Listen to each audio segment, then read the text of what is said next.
तुम कर रही हो? छोड़ो मेरा हाथ। मैं इस बदतमीजी की बात कर रही हूँ।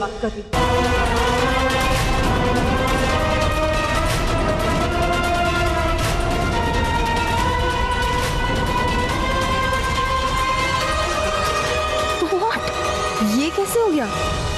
हद होती है अंजलि।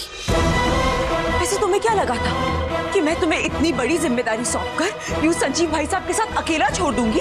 इतनी आसानी से तुम पर विश्वास कर लूंगी कि तुम उनका अच्छे से ख्याल रखोगी? मैं जानती नहीं हूँ तुमको।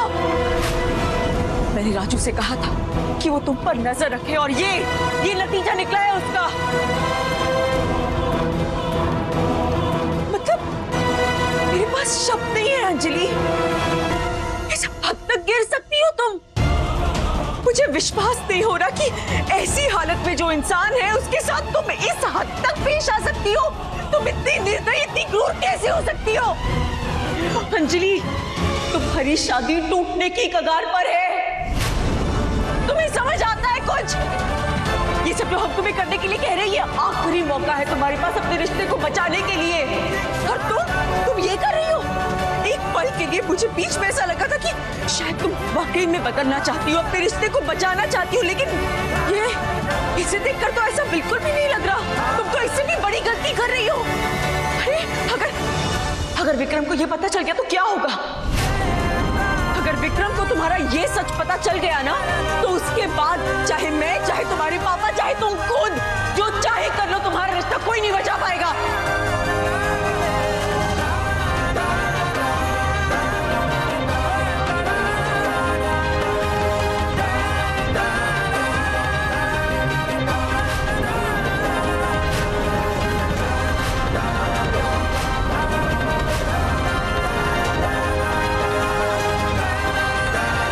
डर लग रहा है।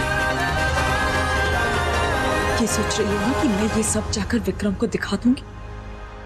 सही सोच रही हो, क्योंकि मैं बिल्कुल ऐसा ही करूंगी।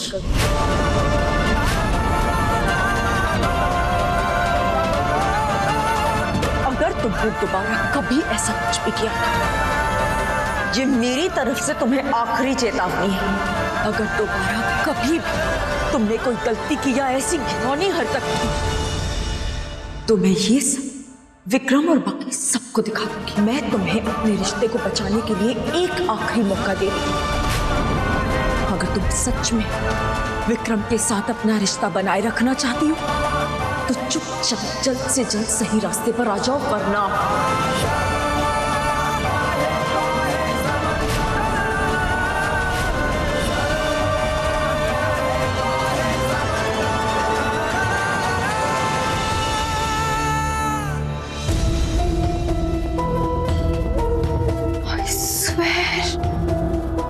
जैसी दिखती है ना, वैसी बिल्कुल नहीं है।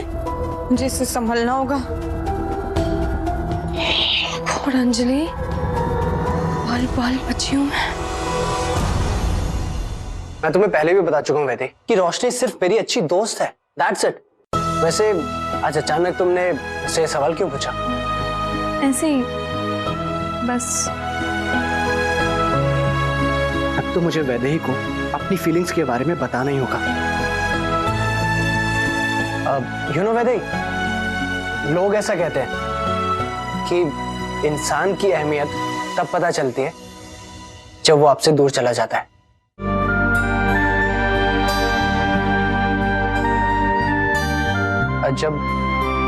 जब तुम नहीं थी ना, मेरा मतलब है कि मुझे ऐसा लगा कि तुमसे बहुत। अरे वैदे, उस दिन तुमने खीर बनाई थी ना, मुझे बता दो कैसे बनानी है, या एक काम करो तुम ही बना दो। इधर आओ जल्दी से, मैंने वो गैस भी चढ़ा रखी है, पता है, जल्दी आओ। इडियट, जब वो यहाँ पर नहीं थी तब तो कितना सोचता था कि ये बोलूंगा वो बोलूंगा, लेकिन जब वो सामने थी तब बोलती नहीं खुली तेरी, कुछ नहीं बोल पाया। तेरा कुछ नहीं हो सकता पीयूष, पीयूष तेरा कुछ नहीं हो सकता। अच्छा हुआ तूने उससे कुछ नहीं कहा। ये अब क्या कह रहे हो? ऐसी कोई बात नहीं है। मामा मैं चलता हूँ। अरे ऐसे कहाँ चलता हूँ? लड़की को प्रपोज करना था तो मुझसे टिप्स ले लेता। ऐसे बकरे की तरह मैं करने से लड़की नहीं पटती। हाँ अरे ये आप क्या कह रहे हैं? वो तो मैं ऐसे ही उससे बात।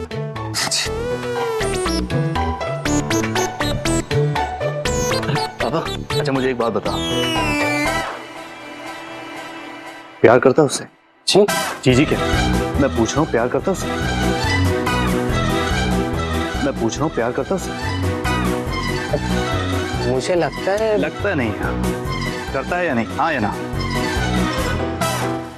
हाँ। सुपर। कितना? खुद से भी ज्यादा। तुम एक बात सुन, जिससे प्यार करते हैं ना, उनके साथ रिश्ता जोड़ने से जिंदगी नहीं बनती, बल्कि उनके साथ खूबसूरत पल बिताने से जिंदगी बनती है। खूबसूरत लम्हे।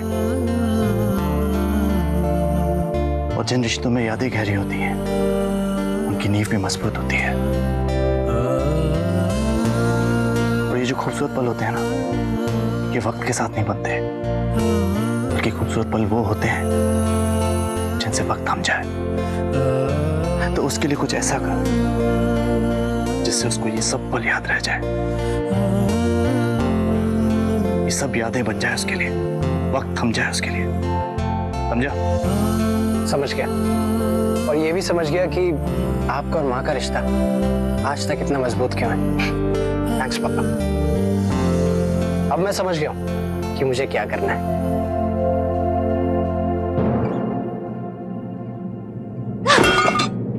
क्यों आ गई वो वापस? क्योंकि सिमर चाहती थी।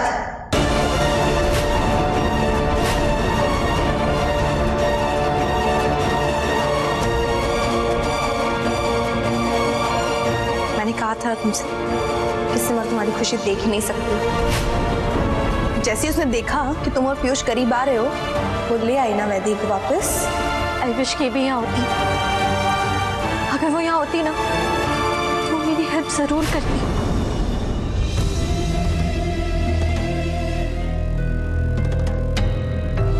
रोशनी सी, मैंने सुना तुम्हारे साथ जो कुछ भी हुआ कंपटीशन में।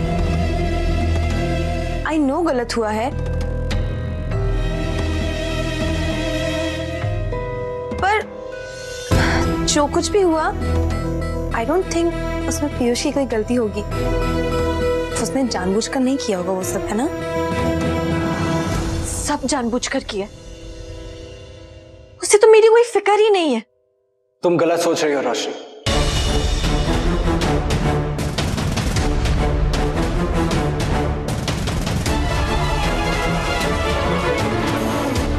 तुम क्या लेने आए हो अब? हाँ,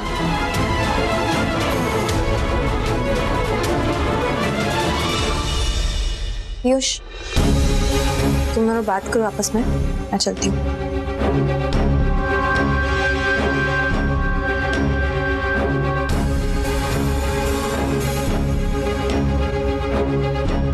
रोशनी,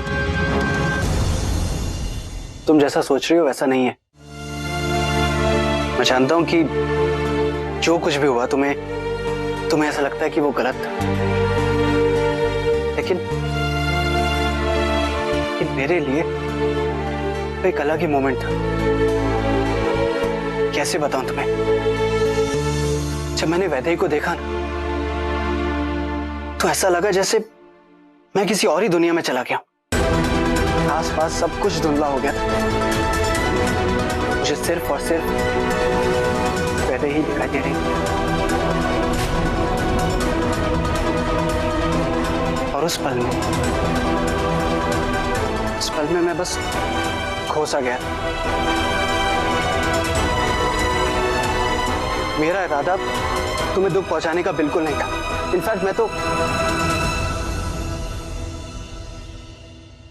जानता हूं रोशनी कि इस वक्त तुम बहुत दुखी हो, लेकिन मैं तुम्हें कैसे समझाऊं कि मैं क्या महसूस कर रहा हूं।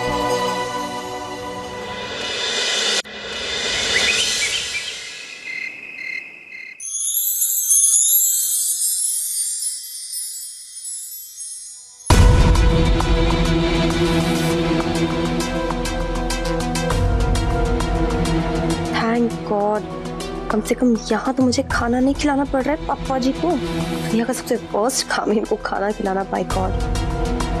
वैसे सरोज जी, चाहे जो भी कहिए, लेकिन आज मैं बहुत खुश हूँ। आज अंजलि ने इतने अच्छे से संजीव भाई साहब का ख्याल अकेले रखा।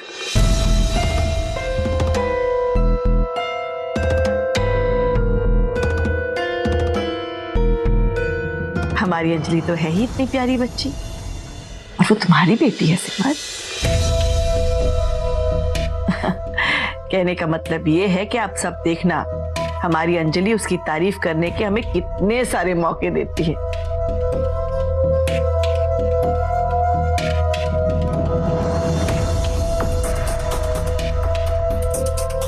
वैसे मैंने सोचा कि अब अंजलि अगर इतनी मेहनत कर ही रही है तो हमें भी कुछ करना चाहिए ना, जिससे उसे थोड़ा आराम मिले। अच्छा,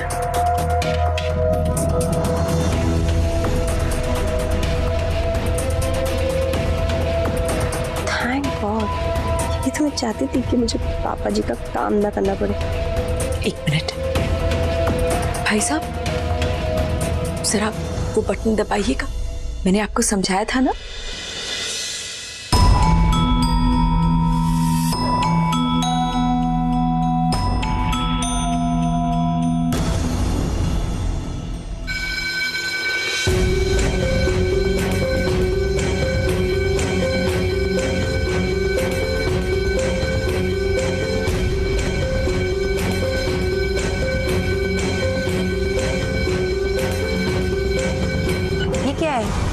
ये अलार्म है बेटा, ये मैंने तुम्हारी भलाई के लिए ही लगाया है। अब तुम्हें संजीव जी के आसपास हमेशा रहने की कोई जरूरत नहीं है। तुम आराम से अपना काम कर सकती हो। जब भी उन्हें जरूरत होगी वो ये बटन दबाकर तुम्हें बुला लेंगे। और हाँ, बिल्कुल ऐसा ही एक बटन उनके बेड के पास भी लगा हुआ है। तो संजीव भाई साहब को जब भी किसी चीज की जरूरत होगी वो बटन दबाएंगे और अंजलि उनके पास पहुंच जाएगी। उसे हर बार वहां जाकर चेक करने की जरूरत ही नहीं है।